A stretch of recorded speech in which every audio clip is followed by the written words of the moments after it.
السلام علیکم ناظرین، زه مواجد الله، تاسو ګورئ زما فیسبوک او یوټیوب چینل. امید لرم چې خبرې او ژوند به مو ښه تېرېږي. صدر آصف علي زرداري صاحب چې کوم دی دا د فارم 47 صدر دی. پرون هغې چې کوم دی یو مشترکه اجلاس ته خطاب کړی دی او دا خطاب چې کوم دی دا دیو نیم کړی دی او نیم خطاب دیو پرېښی دی او واپس دیو تللی. دا خطاب چې دیو راوړی دا ډېر اوږد خطاب و، خو په دې کې څه حصه چې کومه دا دیو حذف کړله.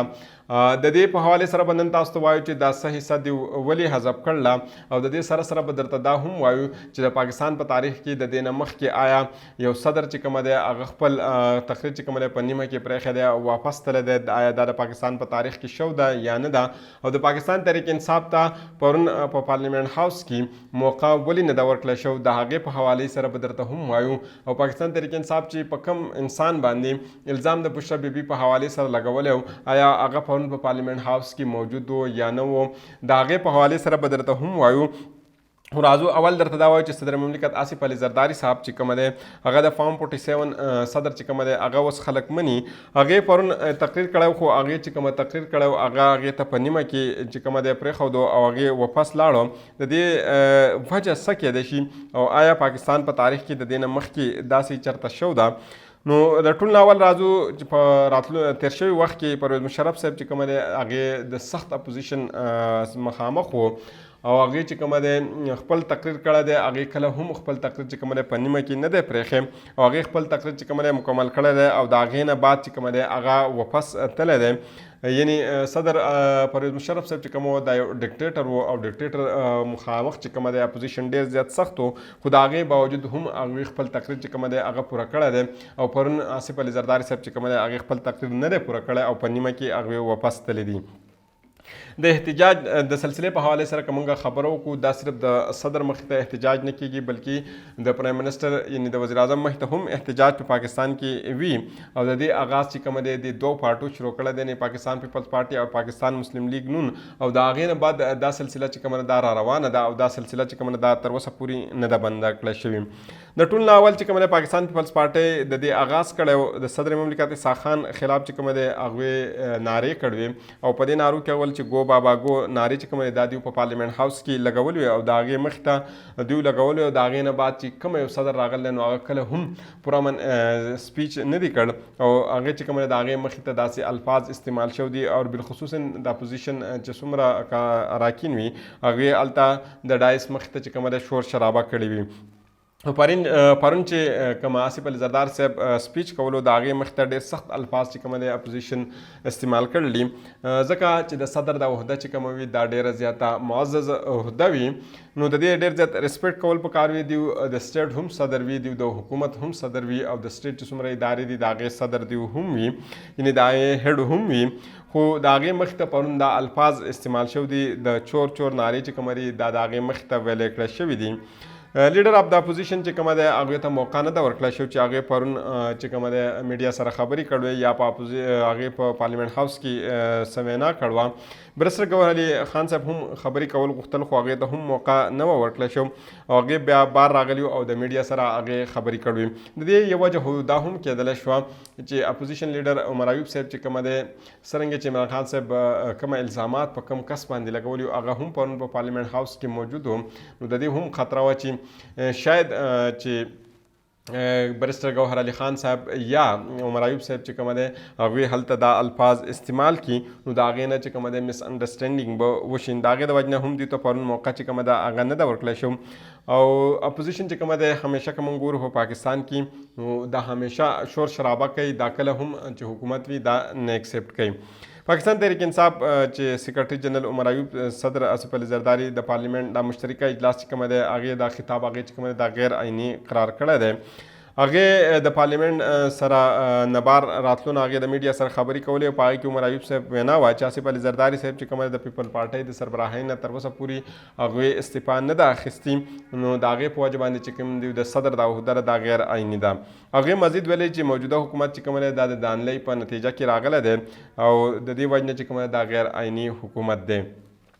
عمر ایوب صاحب چې کوم دی مزید هغوی دا ویل دي چې بطور اپوزیشن لیډر چې کوم دی ما خبرې کول غوښتل، یعنی ما په پارلیمنت هاوس کې خبرې کول غوښتل خو ما ته اجازت نه و راکړل شوی. او د هغې دا وینا وه چې دا څنګه ایوان دی چې په هغې کې اپوزیشن لیډر فلور کې که ته راشي او هغې خبرې کول غواړي خو هغې ته چې کومه دی اجازت نه ورکولی کېږي. نو هغې ویل چې دا د قانون چې کومه درجه دي دا دوی چې کومه دي دا وړاو کړلي. په دې موقع باندې د پی ټي آی رهنما عمر ایوب صاحب دا وینا هم وه چې نن دلته یو غیر قانوني صدر چې کومه دی هغوی یو سپیچ یو خطاب وکړو او به حیثیت اپوزیشن لیډر چې کومه دی ما څه سوالات یعنی څه پوینټ هلته چوتول غوښتل خو د هغې ماته موقع رانه کړی شوه. هغې دا هم ویلې چې کله اپوزیشن لیډر چې کومه دی هغه پلور ته راشي نو هغې ته موقع ورکولی کېږي قانوني طور باندې، خو هغې ویل چې پرون ماته موقع نه ده راکړی شوی.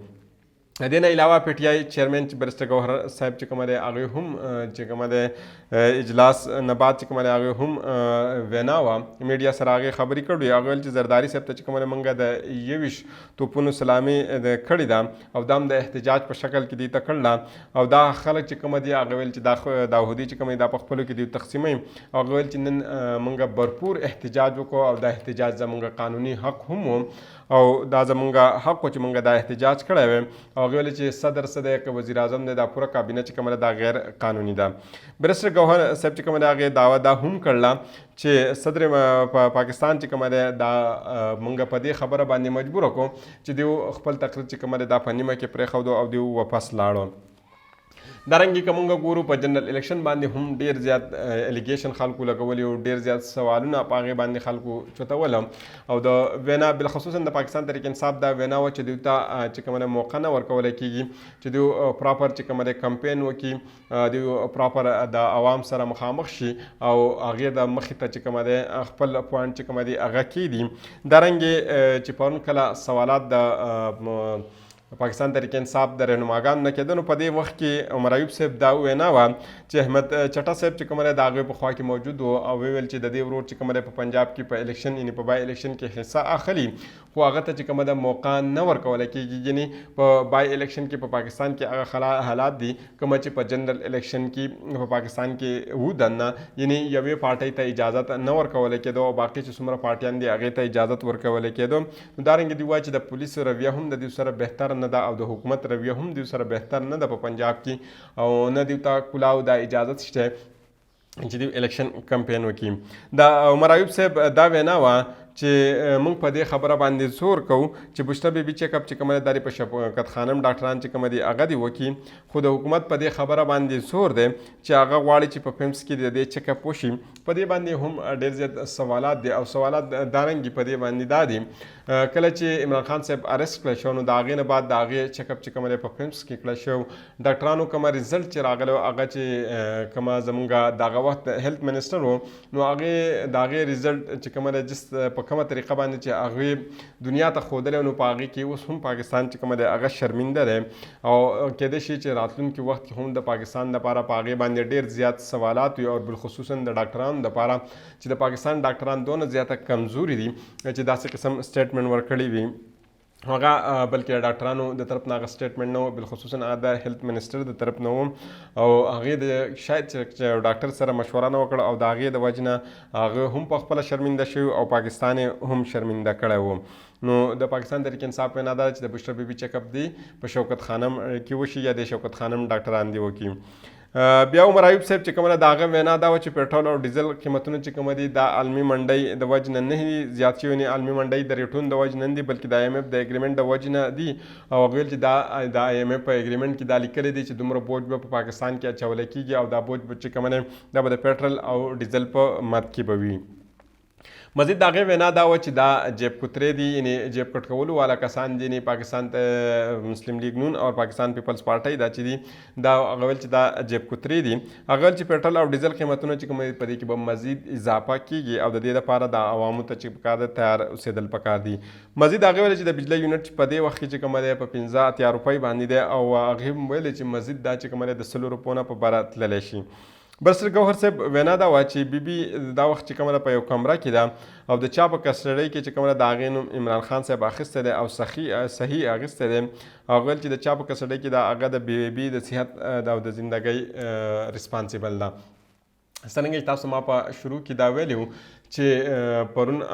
دا مشترکه اجلاس او د دې مشترکه اجلاس کې چې کوم ده په دې کې د پاکستان چې کوم اهم ادارې دي د هغې سربراهان هم موجود او دارنګې چې اپوزیشن او حکومت چې دي دواړه ایوانه هم هلته موجود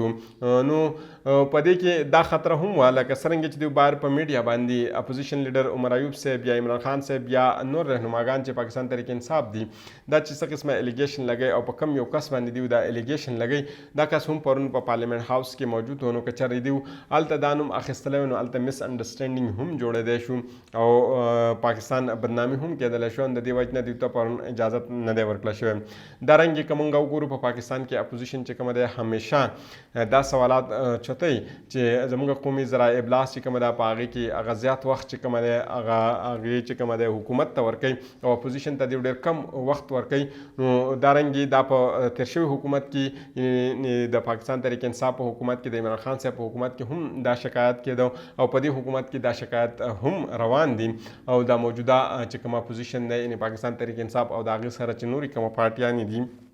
هغې هم دا شکایت کوي چې دوی ته موقع چې کومه ده ذرایع ابلاغ کې نه ورکولی کېږي یعنې کم وخت دوی ته ورکولی کېږي او زیات وخت چې کومه ده په میډیا باندې دا حکومت ته ورکولی کېږي خو د دې نه اهمه خبره دا ده چې صدر مملکت صاحب چې کومه ده هغوی په نیمه کې چې کومه ده خپل تقریر پرېښی دی او تللی دی یا یې څه حصه چې هغې کومه راوړوه او کوم څه هغې کمیونیکیټ کول غوښتل هغې دوی په نیمه کې پرېښی دي او تللي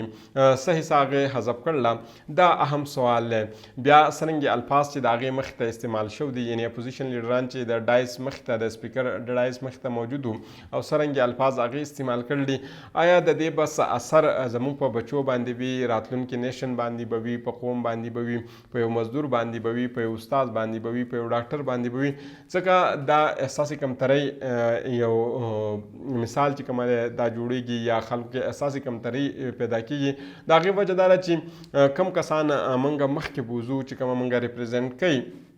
هغه هم په داسې الفاظ استعمالوي نو بیا به ګیله ته د یو ماشوم نه څرنګه کې د یو سټریټ بوای نه به څنګه کې د یو کنډکټر نه به ته دا ګیله څنګه کې د یو کلرک نه به دا ګیله څنګه کې چې هغه داسې قسم الفاظ تا سره استعمالوي یعنې صبر او تحمل چې کومه ده دا زموږ په ملک کې بالکل ختم شوی دی په دې حوالې سره به هم یو ورځ په دې باندې خبره کوو نو د بلې ویډیو پورې ما ته اجازت راکړئ د الله په امان